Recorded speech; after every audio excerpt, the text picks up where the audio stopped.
Good evening, and welcome back to another video that you're probably going to click off in the next 20 seconds. But wait, I have something interesting to show you today. Quite a few interesting things, honestly, I'm not going to lie. First off, thanks so much, guys, for helping me hit 400 subs. I really do appreciate it. But without further ado, I want to talk to you today about what I discovered. So, I was going down the YouTube short rabbit hole, as we normally do on a daily basis because of today's life, and I really was intrigued by this one YouTube short, and I kind of want to show you guys really quick today, and I don't want to yoink his content, so I'm just going to show you pieces of it and then you can do it. But I was pretty amazed by it. So we're just going to skip through this.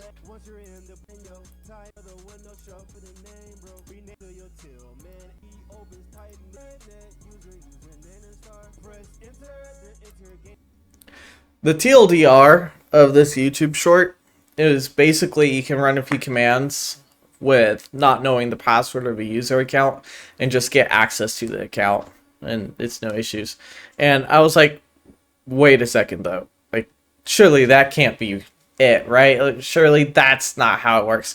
And I guess I was stupid for thinking otherwise. That's exactly how it works. You can do that 100%. And Windows Home computers, and usually the majority of Windows in my opinion, doesn't have BitLocker installed, so you can just freely do this on just about any Windows computer and get access to it.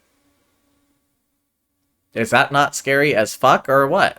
And I feel like when it comes to even cell phones and stuff like that, this is pretty much how everyone wants your phone to be. It's like the false sense of security of, yeah, that's totally secure. So when I saw that, I started doing research, and lo and behold, sure enough, there's even more ways of being able to get into a Windows computer as well. /edelman.exe backup d.exe.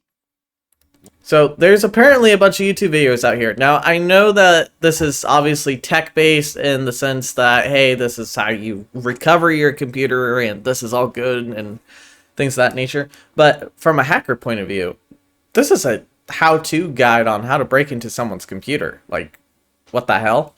And I went down here and people are saying, for example, this one in particular doesn't work, requires password. And I come to realize that it's because of BitLocker. Apparently, if you have BitLocker on your Windows machine, like the majority of us actually don't, as far as I'm aware, then if you don't have it, you can just get in. So anyways, I found that to be rather amazing, just how simple that was to do. But there's a few other things that I came across today that I found were quite interesting. The first one is apparently, as I switch this over, as you can see, I was reading the article, Neuralink is moving to mass brain implants in 2026. Yeah, so apparently the testing went well and everything else, so now they're just going to start working on mass implementation. Nice. So that's slightly terrifying, but I mean, also, I guess, a positive all at the same time. And apparently they're going to be doing it through the derma, so it doesn't need to be removed anymore with all the threads. Take for that what you will. The other thing I found relatively interesting, especially since we've been talking about AI quite a bit on this channel so far, is Proton alleges that Google trains AI on Google photo albums. Now, obviously, Proton and Google have had quite a feud, so it's kind of like saying, you know, your trash stinks, no, yours does, and in reality, they're using, one's using fertilizer and the other's just having perfume in it. But when it comes to this, it's more so an accusation. There's no quote-unquote proof. But it's really interesting with what they say. When you know the only reason why Google's AI is the best at generating images is because they're scanning every Android user's Google photo album, but they won't admit it and can't prove it. Now, this is really interesting because it states that we don't train any generative AI models outside of photos with your personal data.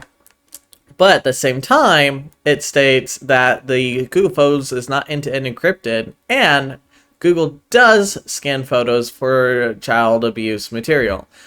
with trained specialized teams and automated technology. So take for that what you will. Personally, at this point, if you have your information, and as it's really always been, if you have your information anywhere in any kind of cloud, in any kind of third-party service, anywhere, no matter what you're doing, you're just asking yourself to essentially have all your data used without your consent. I mean, hell, we had a few months back where essentially Adobe was just straight up saying, no matter what you make in our program, then it's ours. And if you don't believe me, Adobe claims in terms of use, they can use your artwork.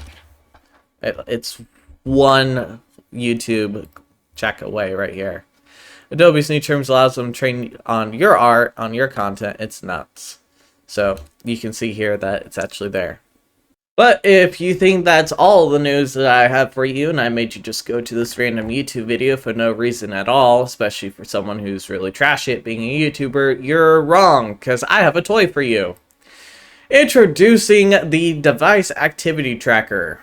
This tool is used for, or basically can be used by every stalker who has interest in you. Now, you might think I'm joking, but quite literally what it does is it keeps track if you're on your phone or not. Yeah, straight up. And apparently it also can keep track potentially with if you're using mobile data versus Wi-Fi and things of that nature. You can take a look here where it basically explains it in terms of the tracking on your device usage.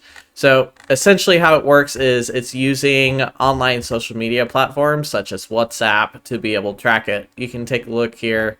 You can see that it's primarily based off of how the message delivery receipts work. So what it does is it'll send a fake bogus message, but without actually sending it all at the same time, to then have it get the reaction back. You can see right here, the tracker sends pro messages and measures in round trip time to detect device activity. 2 probe methods are available. The delete sends a delete request for a non-existent message ID or sends a reaction emoji to a non-existent message ID.